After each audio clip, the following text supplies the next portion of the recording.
Kia ora koto and welcome to Lunch on the Way. We're three guys doing theology over our lunch, and sometimes we do that with others, but we have to warn you though that what's said here is not yet complete because like any good conversation, you never want it to end. So please join us for Lunch on the Way. We're back, guys. It's We're been a back. while. The We're back. team's back Yes, we are together. back. A few little Man, glitches along the way. yeah, we had a bit of a hiatus, some personal stuff for everyone going on and general busyness, and we can or can't go into that. We'll see as the conversation goes on. But I have a We're here. topic to bring forward Mm. for discussion. All right. So I've felt this in my own life, and I know people who feel this as well. And I've talked to Jonathan a little bit about this, and you feel this too, Hmm. where there seems to be, I don't know why, I have my assumptions, but I don't really know why. There seems to be a massive pull for Christians to easily fit within like a secular worldview. Where it's like, yeah, Christians believe that, God exists and that Jesus is risen from the dead and all those different things. But for some reason, there's it's easy for Western Christians rather to fit within a secular worldview Hmm. almost without even knowing it sometimes. And it's like a subversive thing that happens, whether implicit or explicit, like whether by decision or just by like gravitational pull towards it. Yeah. Um, yeah, that's just the broad thought that I have.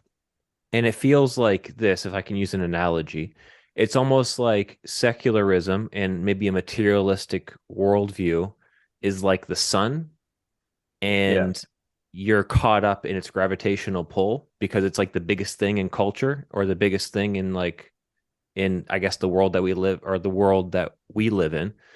And and it takes real intentionality to put on the thrusters and to pull yourself out of that gravitational pull before it sucks you in really far without you even knowing it, Hmm. as you rotate around it, if you know what I mean. Yeah. So, does anyone else have an experience like that? Does that relate to anybody? And can we get to the why? Oh, Can we when you talk about secular, feeling like a pull towards uh, that secular worldview? What do you mean?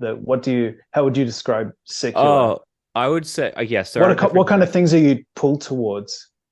yeah, there's different definitions of secular. I would say the thing that I'm pulled towards is how it's easy to see God as an option in life as opposed to like life Yeah. itself. Yeah. And also the how easy it is to go throughout your day not consciously thinking of the implications of your Christian belief system on Hmm. how you actually ought to live in that day. Yeah. Right. Rather, you just assume the script of culture, because that's what everyone else is doing. But what does it Yeah. really take to deeply reflect on belief that is called into action, Hmm. because of that? I guess that's really what I'm talking about. Yeah. Yeah. I think I've, when you explain like that, I definitely feel that. I mean, I always, I tend to take on the same goals as everyone else around me, be they Christian or non-Christian. I still want the best job. I still want to get ahead in life. I still see most people as my competitor. Those kind of things. And I'm guessing those are secular values which I inherently well maybe that's up for debate, but I inherently feel those. I want to live an easy life. I want the best house. I want all that kind of stuff. So yeah, I definitely feel those. Should I feel them? I don't know. I'm not sure. it's difficult because we're swimming in the water, same water, Yeah, we're and swimming in the water. so to you know, if we use that analogy, it's hard to jump out from one. You know, when you're swimming in the water, Hmm. it's what the water is. Yep. It um because I've had my some of my offspring staying with me. You know, I get a different millennials perspective. In some respects, it has elements of hopelessness in it. Mm-hmm. Because do I have to go to, I've got to, like, I can't earn enough money. I have to pay the mortgage, and yet I want to look after my family. Yet I'm on this treadmill. Yeah. I just to take this sideways a little bit. Is something that it was a book that I'm reading at the moment that a colleague gave me called Prayer in the Night, which I found to be a very stimulating book. That she makes a comment about us not living in a very enchanted world, that we've disenchanted it. Yeah. And so we're driven by the kind of material presence of the world in which we're in. So to have a nice car, we always bought a new car. Well, not new, but changed the car. Mm-hmm. We like nice things. But it just reminds me that, that it's a sort of pitch towards a kind of material that seems to be what's important. And so thinking around us of what's around us, we don't, other than the material things that are around us. That makes sense. Yeah.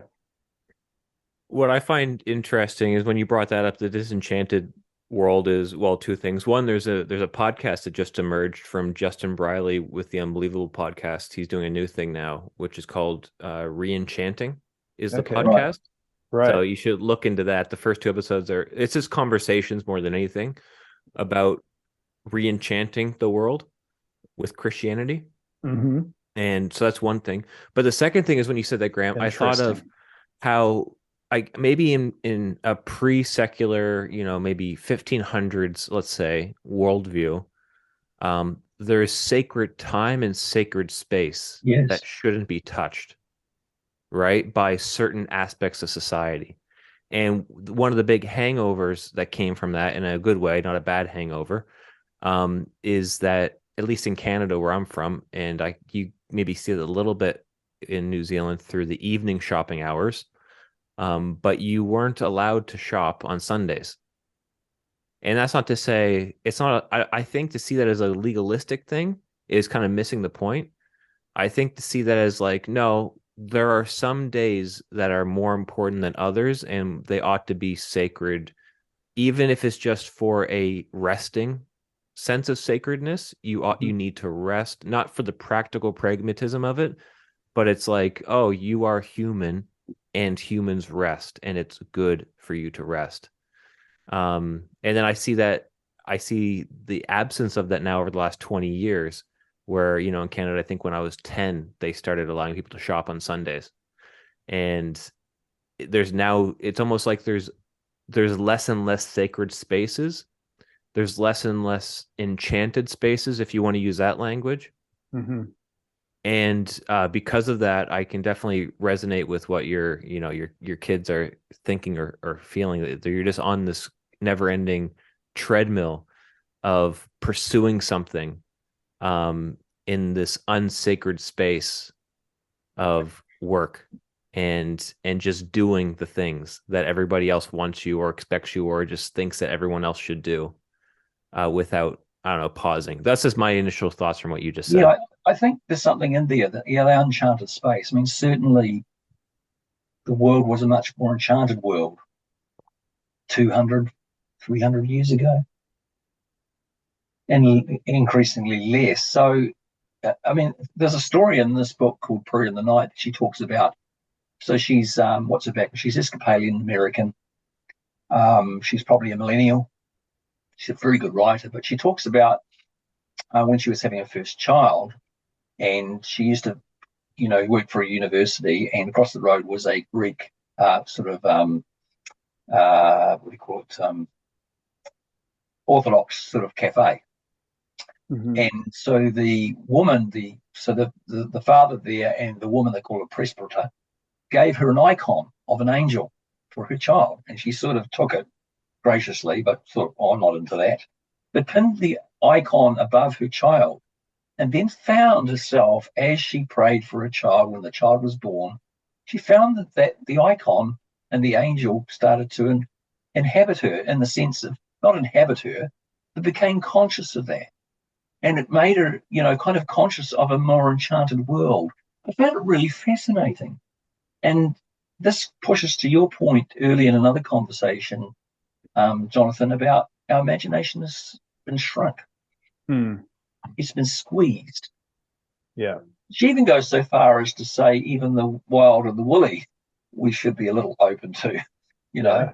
Absolutely. And which I go from a Pentecostal goes, well, I've been there, and I'm going, that's a bit scary. I think goes too far. But if we live in an enchanted world for those millennials, then it's not just the material world. Then there's something more. The problem is, I think, if you get locked up into that, then it feels dystopia. Yeah. I wonder if this is part of this is wrapped up in what you mentioned. I think it was you, Greame, at the beginning. Hope. There's a hopelessness, I think, and enchantment, I think, goes hand in hand with hope. And what we've lost, it seems to me, personally, I feel disenchanted. No matter about my world, I feel disenchanted. I don't feel there's anything special about my life anymore. And therefore, if I don't feel there's anything special about my life, how can I even have an enchanted world? Because I'm already, the root of my world's already dead. So I think there's something about hope coming back to the individual, even though that sounds dangerous. We're back to the individual again, but I think there's something about hope starting in the person's life, in our own life, that starts to re-enchant our world. If we become hopeful that the world can change and that we can help to bring about that change, then the world opens up around us. I think there's something about that. I don't know quite what it is, but yeah, I mean, personally, where do I feel most secular? In myself. I feel secular. Who cares what the world's like? That's how I feel. I feel disenchanted from God. I feel separated from God. How do I become enchanted again? And I don't know where that begins. And then I think there's probably a relationship between the world being enchanted and myself. I don't know, but that's where I feel it. Where I feel it most is in my own life. Are there places where we can go where, like sacred places? Yeah. I mean, I don't know. I mean, even I scratch my head here in Auckland, I'm thinking, where's a sacred space? Yeah. The most, I would say one of the more sacred man-made spaces that I can think of is when I walked into Westminster Abbey. Yeah. And I saw all the dead like all the, tombstones and whatever. And then I saw all the different things throughout the century, like symbolizing different eras of, what Westminster was. And then seeing how everything's so high up and your eyes just instantly go up. It brought a sense of like, oh, there's so much going on that I'm very unaware of.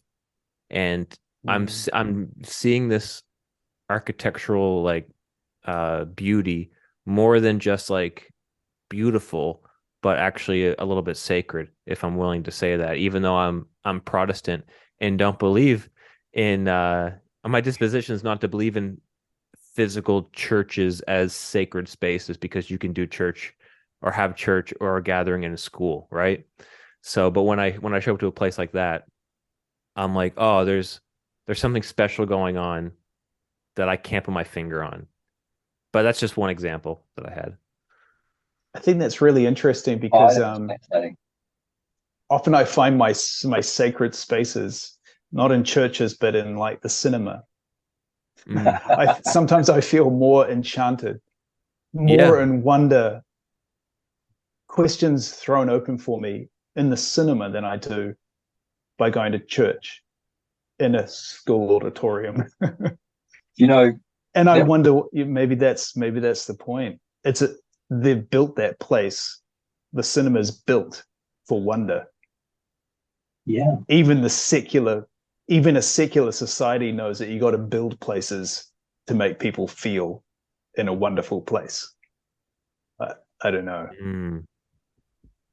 You remind me, just as a way of a story, when I was my first sabbatical, when I was back pastoring in the 2000s, and so I just was went to another church, but just found it very difficult to connect.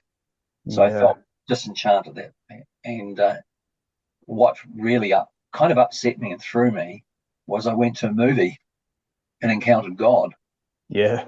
And I going, oh my goodness, what's going on here? Do you remember the movie? I'm expecting to, encounter God, and I'm not. And I've gone to the picture theatre, and somehow I can't even remember the film now, but something's happened in here that I've gone, oh, what was that? Yeah. Absolutely. Yeah, I mean, I had that experience, It's the last time I really I think that's so interesting, because I mean the last time I really cried was actually in the movie theater in a Terrence Malick movie called A Hidden Life. But man, the way that he curated that whole moment for me allowed me to be honest about some questions about my own life. That was in a movie theater. Why doesn't that happen in my church? Yeah, I guess speak for your church. Yeah, I'll speak for my church. I'll speak for myself in that church, because it's not everyone's experience. No. But there's a security. There's a weird kind of security in a movie theater. I don't know why that is. We can be open. Yeah, well, because it's a story being told, isn't it? It's not sitting in the movie theater. That's a really interesting. That's a good point. It's that mythos, that the story, some stories being told that you've been pulled into. Oh, that's good. Yeah. And I think that sort of kind of awakens us. I mean, back to you, Joey, about sacred places. I mean, I find this really fascinating, because you go into the what do you call it? What's the Abbey? The Westminster. Or places like that. And what you have there is a sense of time. Was it chronos, the word? Of history. And you sit there and you're going, 1,000 years of kings are buried there, And you sit in that place, and there's something that's got gravitas in terms of past to the present. I don't know what that is, but I've been in buildings in Europe and felt the same thing. It might be what's good. The Greek? It's Kairos and Chronos. What are the two words for time? Is that it? Yep. Yeah, it's a convergence of the two, if you really think about it. It's chronological time, but with like theologically significant time. Yeah. If that makes sense. Yeah. Yeah. That's right. Yeah, converging to the. But I guess that's a bit of a tangent from the very original thing. But so what do we mean by enchanted or like what are we talking about there? Because that's a bit of a confusing word. Is enchanted the world is not just as we see it as material. Oh, okay.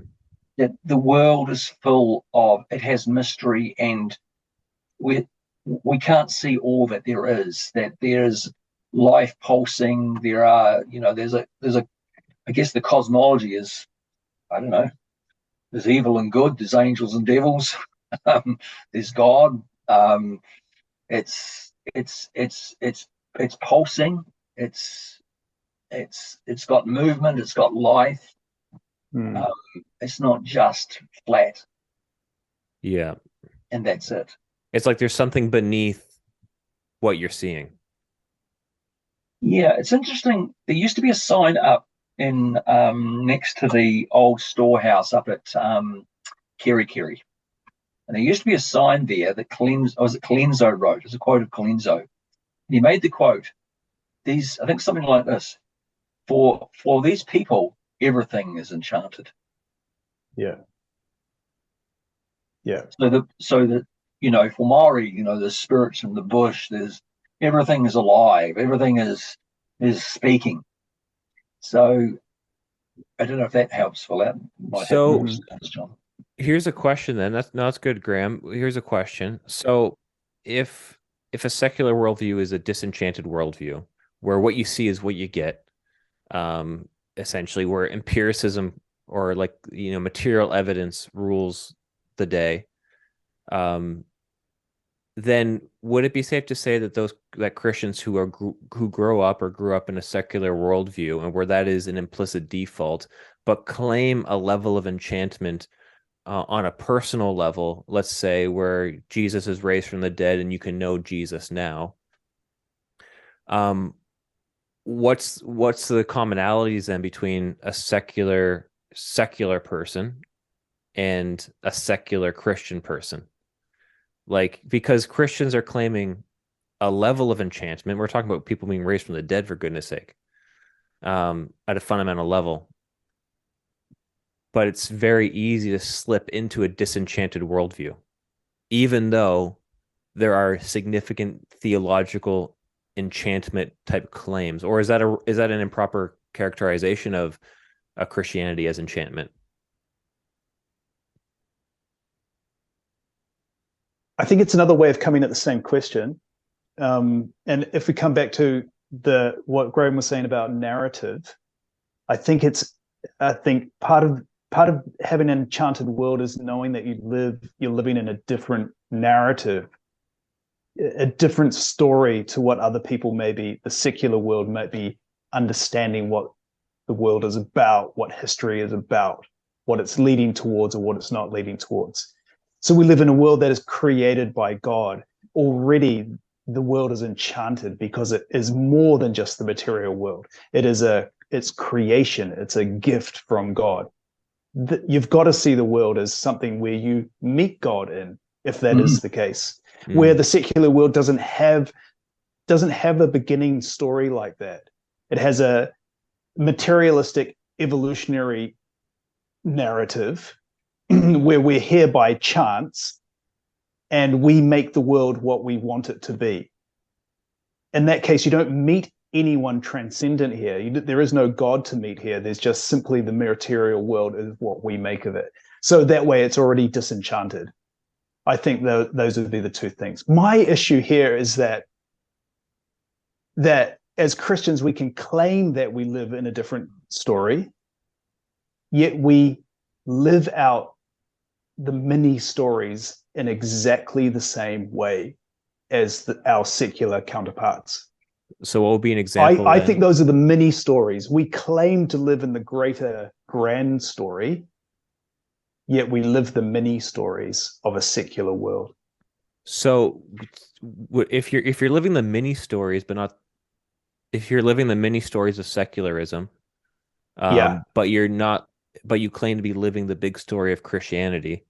Yeah. Are you really living the big story of Christianity if you're really living the mini stories? Like the collective makes up the individuals make up the whole, if you will. I think that's the crux of the question. Exactly right. Yeah. You could say that it's kind of been eroded away.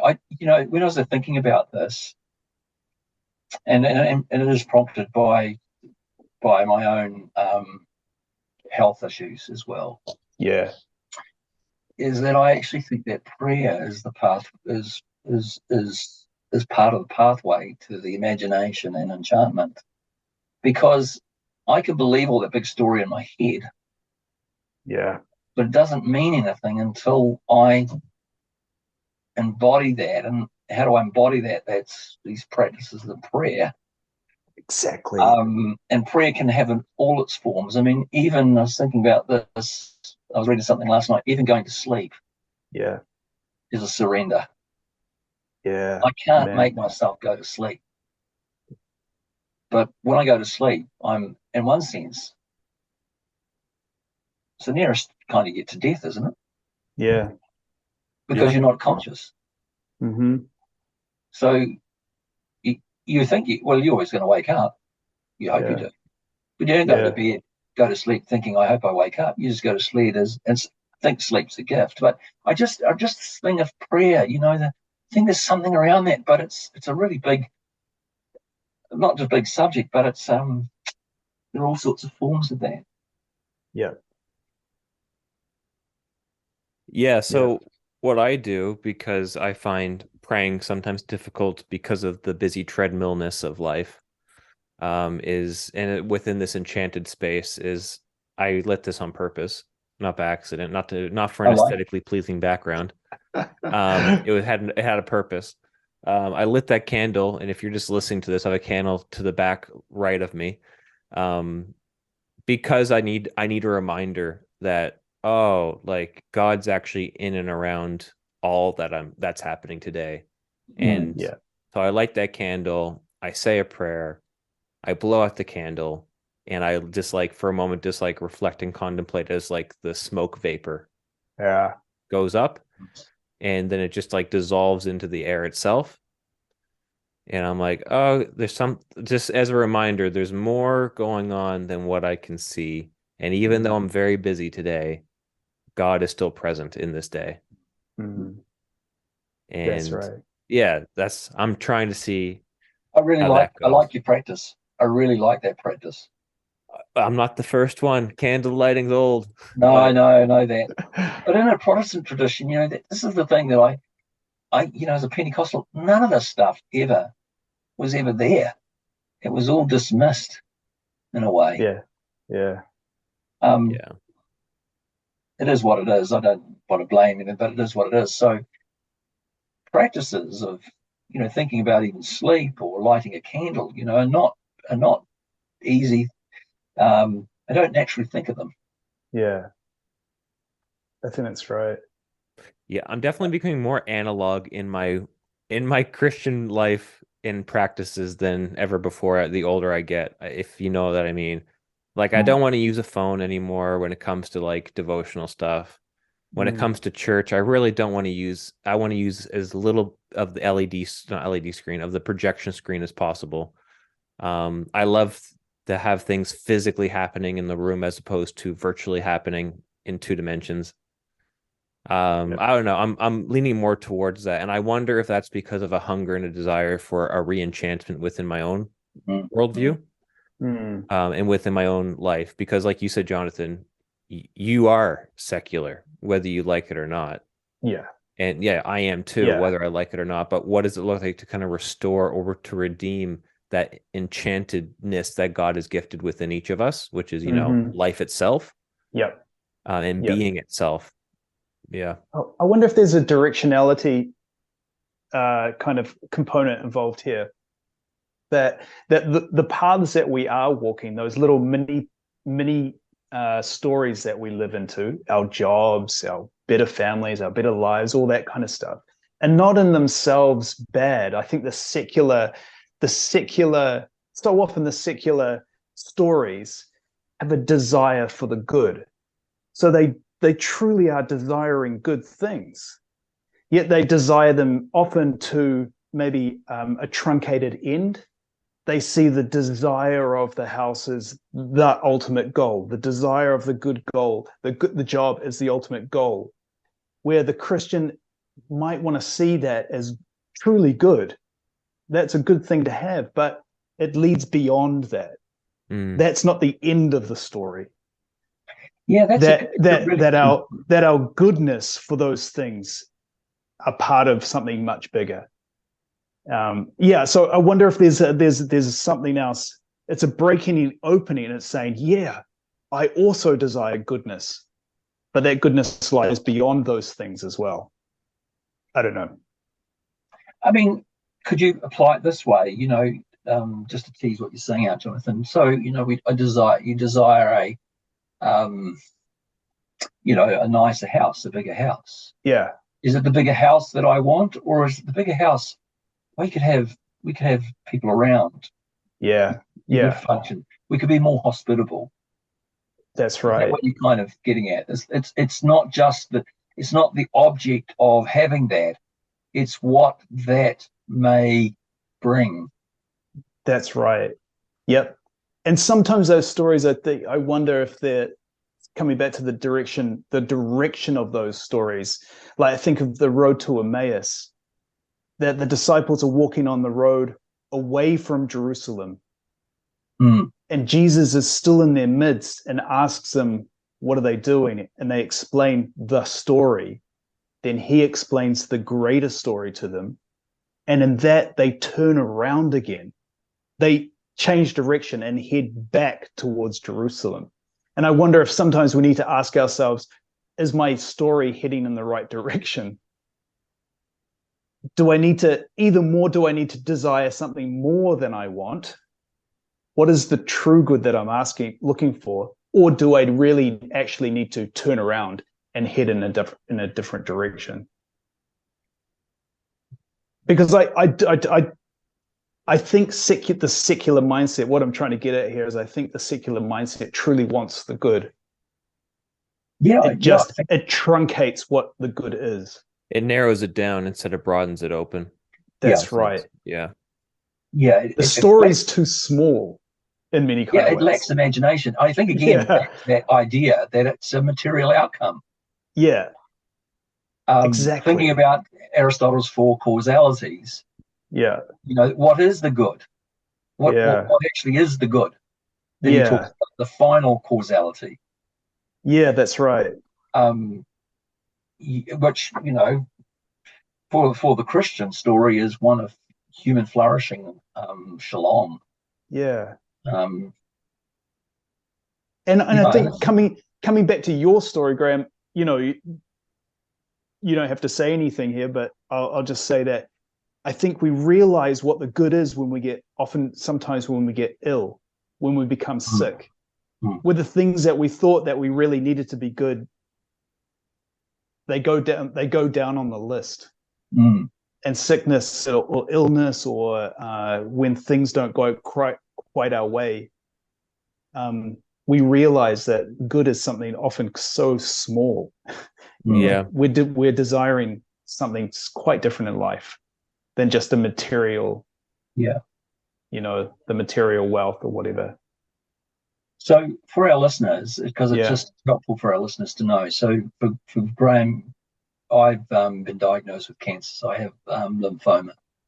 So the prognosis for me is good. I'll probably make it, go through chemo and all the rest of it.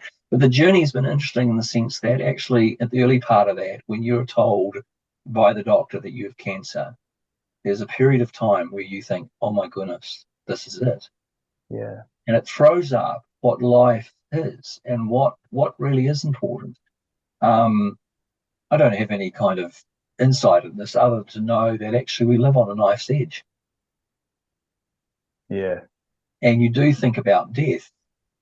And you do think about, so what I was saying to my son-in-law this morning, if, not that I was predicting my funeral, by the way, but if I at my funeral could say he lived a faithful life, I think I'd be happy with that. Yeah. He lived a faithful Christian life, a faithful life, honoring God, loving people. Mm-hmm. I think I'd be happy with that. I think, and around that too, that when we're faced with our own mortality, and I know this sounds a bit morbid, but I've actually even looked at it as thinking that actually, my brother said something similar to me. He said, whose own wife has a terminal cancer as well. Right. He said to me, I think you're going to experience something you've not experienced before, things that you'll find. And I said to him, I wonder whether that part of this, so we can see this as like, oh, why did it have to be me? Or it could be this. I don't think cancer is a gift from God. I don't get me wrong there. Yeah. But the space is a gift from God. Mm-hmm. There is more here than what I can see. Yeah. That's probably easy to say because my prognosis is good. But you know what I mean? I mean, if it was terminal, I might not be saying that. But I still think, in the big picture of it all, there's more than just what we see. Yeah. And somehow prayer is woven into that. Yeah. I don't know if I'm making a lot of sense here, a bit over the place, but yeah. It makes a lot of sense. It's hard to articulate, eh? But it is really hard. I hear you. Yeah, it's hard to articulate. Yeah. So, Joey, how do we become less secular? Yes. Wrap it up for us, mate.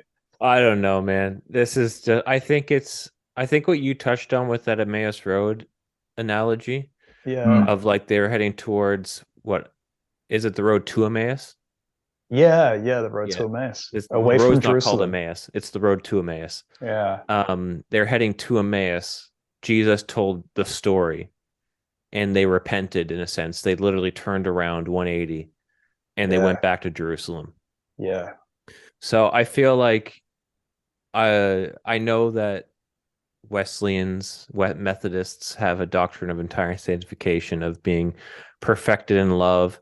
And in that sense, they no longer choose to willfully sin. Right. I agree to an extent, certainly with that doctrine.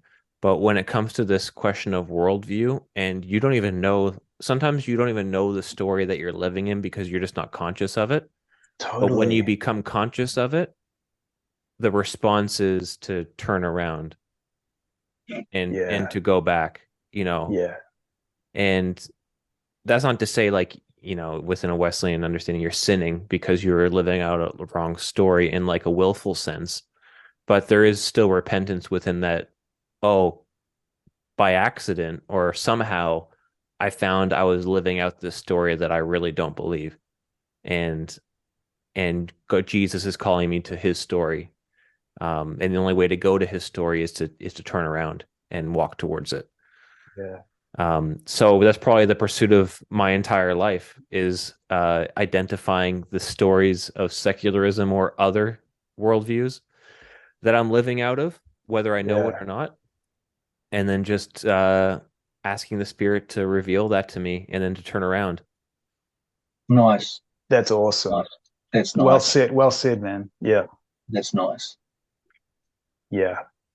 And Well, part of me keeps yeah. on wondering, I don't know if about your friend Joey, whose secular workmates are like, Christianity doesn't make sense.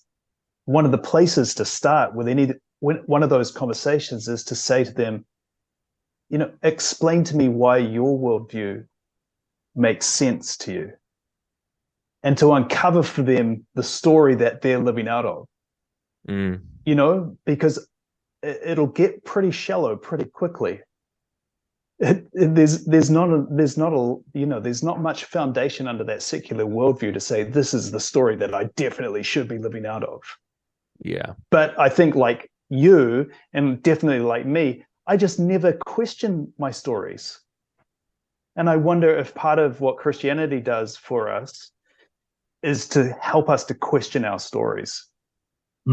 Yeah, I like that, man. That's a great way to put it. That's good. Any final thoughts, Graham? Oh, just when you're talking about, you know, again, I'm sort of reflecting on my own health at the moment, and feeling a closeness to God that I hadn't felt before, and that's a little bit of what you're saying, coming back to the story, coming back to actually what is really the real. What's the archetypal thing that what's the underbelly of all this? What's that? What's carrying me? And those moments of kind of, and the kind of prayerful moments of peace, of hope, of reassurance. So to me, that's a real gift. I feel like that's a gift from God, like, because, you know, again, it's pretty thin, some of those secular stories. But when you're on the treadmill, you don't think about that. We're frenetic. That's right. You don't have time to question. No. And as Socrates said, the unexamined life is not a life worth living. Yeah. Yeah. I mean, that's one of the things that I'm hearing with some of the millennials, is that frenetic movement all the time. That I wonder whether it's the space that they're looking for, space to or do they not even know how to find the space to sit back and try and reflect? Yeah. Well, I don't know if this is an adult problem or if this is like a modern technology problem, but you can let me know, Graham, because you were an adult before modern technology. That's not to say, you know what I mean by welcome back, Graham. We're here. We're just gonna mock like video games smartphones, internet, right? That kind of stuff. I remember being incredibly bored as a child Yeah. and not having, and just like sitting there so bored, but boredom was actually a good thing. I I think the last time I felt bored was, I think I was 17, and I genuinely haven't felt that kind of boredom ever since. Uh, Um, is that a thing that just happens when you become an adult? You just get less bored because there's more to do, or is what's up No, with that? I never feel bored up, but I have a Catholic colleague at one of the universities here in Auckland, and he's Catholic, and he says to me, well, he goes into church and he said he goes into a Latin one. He said it's as boring as heck, but he said it's good for me. And I'm scratching my head because he said I've got all these other things going on, you know. Um, for a Protestant, that really blows my mind, but I think I get what he means. He actually sees it yeah. as a good thing. So, but have you experienced boredom as an adult? I genuinely am curious. I've never had that experience as an adult before. I thought I'd be bored in hospital, but I wasn't. See, there we go. Maybe it's an adult thing. You know, why was that? Because I had electronic devices. Oh yeah, fair enough. And I had Yeah. a book, you know, and there were people around. Um, and I just enjoy it. I mean, I didn't think I'd even enjoy hospital space, but it was okay. Yeah.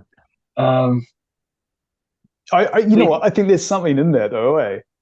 Coming back to my thing, I think the cinema does that. Ironically, I think the cinema, you have to sit there and watch a movie for an hour and a half. It focuses you, unless, even though it's on a movie that's always moving. The cathedral is a boring space. There's nothing there. It's a big empty space, which allows you to dream and to have your imagination renewed.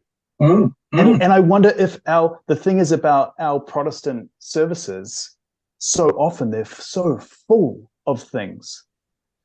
Someone's always singing, someone's always talking, they've always got notices, something's always flickering on the screen. Where's the space? Well, there's no space. Yeah. I mean, that's a really interesting thing. I mean, I've wrote a bit about that in my thesis about, you know, the digital space is always full. Yeah, wow. And you know, the difference between the digital space and the literary space is that there's spaces between the words. Yeah, that's right. Stops. Yeah. If you translate that into a service, the digital space and the charismatic service, there's no space. In the old sort of, you know, liturgical service, not old, but liturgical service, there's interruptions and bumps and cracks, and so there's intervals of, but we aim to get a smooth production. Yeah, everything's seamless. Everything's seamless, and I wonder, the seamlessness stops the what you call the white spaces. Man, that's so interesting. I hadn't made that link. Yeah. And yeah, no. Well, I thought it was your idea. Not intentionally. Oh, right. No, because it's those notions of the white spaces. I mean, I made that kind of connection when I was saying, look, I think that when you, at one end, what it brings us is this, you know, charismatic service of seamless, and it's happening, and it's beautiful. It moves, so it fits a charismatic environment. Yeah. But what's lost here is the dissonance of space. And that broken space where we pause. And I liken that to, you know, in a literary world where we didn't have that, then you know, the full stop comes, there's a space or there's a paragraph. Yeah. It's the breath out. And then and so I wonder, in that space, is that where God is, in the white spaces? Yeah, exactly. Exactly. Who is it? It's Yo-Yo Ma. I just looked it up. Yo-Yo Ma, the famous cellist who said music happens where it happens between the notes. Oh, beautiful. Love it. That's what I thought of when you said that. It's not the constants of noise. It's actually what makes music beautiful is the playing around the lack of noise. Yeah. Isn't that interesting? And it's not an absence of meaning. Meaning is in the time of reflection. Yeah. That's really interesting. The meaning doesn't come in the activity. It comes in the pauses. Man, that's good. I like that, Joey. Yeah. That's good. That's nice. But How do we pause more? I don't know. I don't know.